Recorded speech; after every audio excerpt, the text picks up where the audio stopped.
নমস্কাৰ গাইছ, আপোনালোকৰ কি খবৰ? ভালেই চাগে? ইমান এটা ভালো নহয়, আমাৰ বাৰু ঠিকেই আছে বাৰু।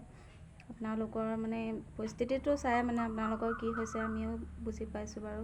বানপানীত এনেকুৱা এটা সমস্যাত মানে থাকিবলগীয়া হৈছে।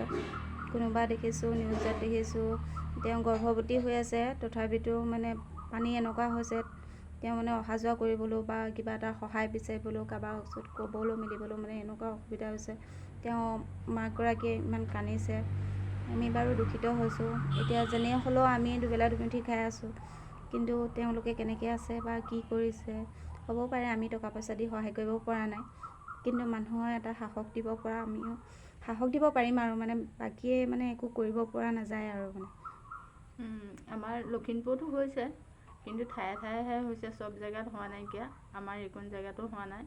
আপোনালোকক ভগৱানৰ ওচৰত আশীৰ্বাদ কৰিছোঁ, সোনকালে যেন বানপানী নাইকিয়া হয় আৰু আপোনালোকৰ বিপত্তি নাইকিয়া হয়।